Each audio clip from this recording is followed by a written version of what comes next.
हाय hello नमस्ते, welcome to my channel education with professor Jyoti और मैं प्रोफेसर ज्योति। अगर आपने मेरे चैनल को अभी तक सब्सक्राइब नहीं किया है तो सब्सक्राइब कीजिए और बेल आइकॉन पे जरूर क्लिक कीजिए ताकि मेरे नए आने वाली वीडियो की नोटिफिकेशन आपको सबसे पहले मिले।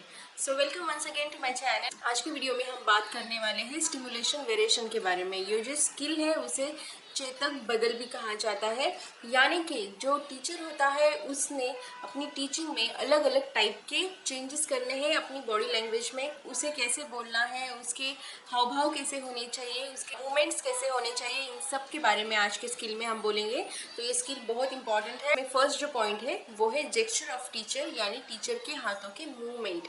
जो भी हलचल हम हाथों की करते हैं वो उसमें आती है। बहुत सारे टीचर होते हैं जिनको आदत होती है कि ऐसे हाथ फोल्ड करके खड़े रहो, या फिर हाथों पे हाथ रखकर ऐसे बातें करते हैं, या फिर इस तरीके से वो अपना एक्सप्लेनेशन देते हैं, या फिर अलग अलग टाइप के हाथों के मूवमेंट्स होते हैं। हाथों को हिलाना है, मतलब बहुत ज़्यादा ऐसे ऐसे नहीं हिलाना है।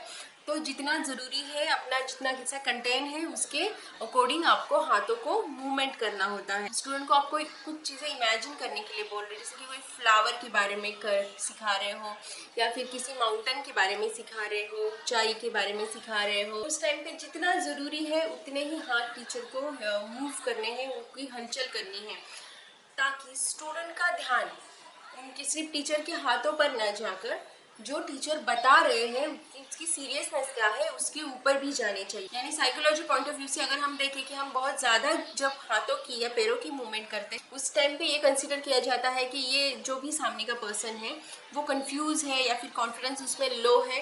नेक्स्ट है मोमेंट ऑफ टीचर, अध्यापक की हलचल। स्टूडेंट के बीच में जाकर वहाँ पे जाकर एक्सप्लेनेशन करना होता है थोड़ा। अगर आप मैथ सिखा रहे हो, प्रॉब्लम दिया है कोई, तो बीच में जाओ स्टूडेंट के, देखो स्टूडेंट कैसे कर रहे हैं। अगर आप कोई क्वेश्चन भी पूछते हो, बीच में से थोड़ा बेंचेस के बीच में से अगर घूमते हो आप, तो उस टाइम पे स्टूडेंट जो होते हैं वो थोड़ा अलर्ट हो जाते हैं कि टीचर बीच में आ रहे हैं, देख रहे हैं, और वो आप जो भी सिखा रहे हो उसके ऊपर ज़्यादा ध्यान देते हैं।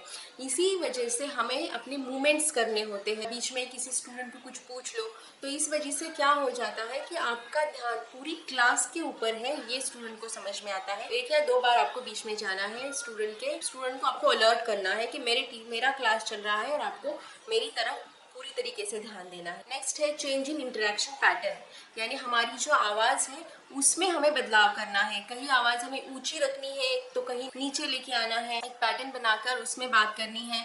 बहुत से टीचर ऐसे होते हैं एक ही पैटर्न में बोलते रहते तो उससे एक तो स्टूडेंट बोर हो जाते हैं, और अगर आप बहुत ज़्यादा लाउडली बोलते हो उस टाइम पे स्टूडेंट जो है वो इरिटेट हो जाते हैं कि क्या आवाज़ है और कब ये आवाज़ बंद होगी।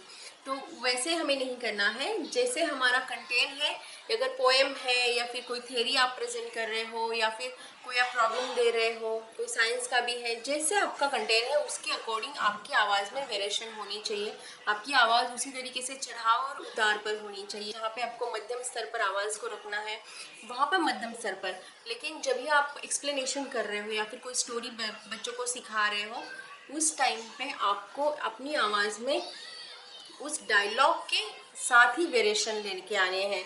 जैसा डायलॉग है और जैसी सिचुएशन है उसी के साथ आपकी आवाज़ में भी चेंजेस होने चाहिए। अगर आप कोई सस्पेंस बच्चों को बता रहे हो तो वो आपको माहौल आपकी आवाज़ से क्रिएट करना है कि आप कोई सस्पेंस स्टोरी स्टूडेंट को सिखा रहे हो, तो उसी के अकॉर्डिंग आपकी आवाज़ चलेगी।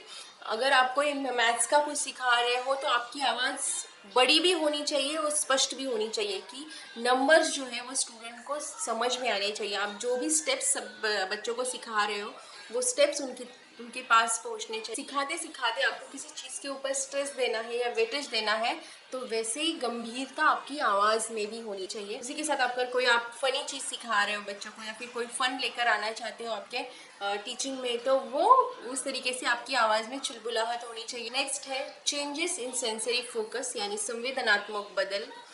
यहाँ पे आपके सिर्फ बॉडी लैंग्वेज नहीं, उसी के साथ साथ हाव भाव आपके चेहरे के ऊपर दिखने चाहिए। अगर आप कोई क्यूरियोसिटी के साथ बता रहे हो तो उस टाइम पे आपकी आईब्रोज से ऊपर जानी चाहिए। आप कंफ्यूज हो तो उसे मिला लीजिए, या फिर आप किसी की बात अगर आप ध्यान से सुन रहे हो तो उस टाइम पे हाँ ऐसे आपकी गर्दन हिलनी चाहिए, उसकी तरफ आपकी आंखें होनी चाहिए। और आपका कंटेंट जिस टाइम पे आप सिखा रहे हो उस टाइम पे आपके फेस जो है वो फेस के भी मूवमेंट होनी चाहिए। नेक्स्ट है वर्बल पार्टिसिपेशन ऑफ स्टूडेंट, यानी छात्रों का शाब्दिक सहभाग।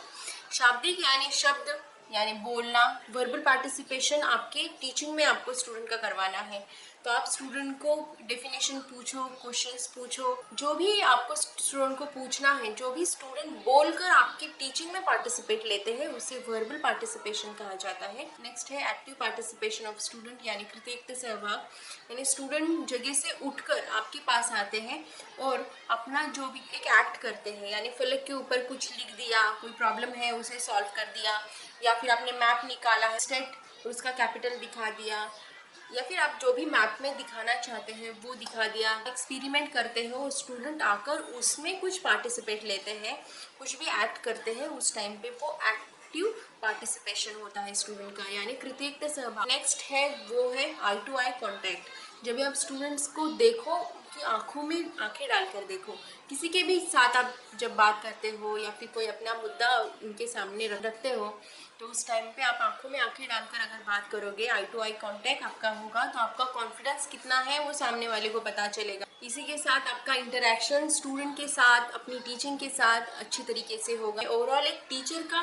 खुद का प्रेजेंट करने का तरीका कैसा होना चाहिए, इन सभी के बारे में ये जो स्किल है वो स्किल हमें सिखाती है। आई होप ये स्किल आपको समझ में आया होगा। अगर अच्छा लगा है तो एक लाइक ज़रूर बनता है, कमेंट्स कीजिए, कमेंट्स बहुत मोटिवेशन देते हैं।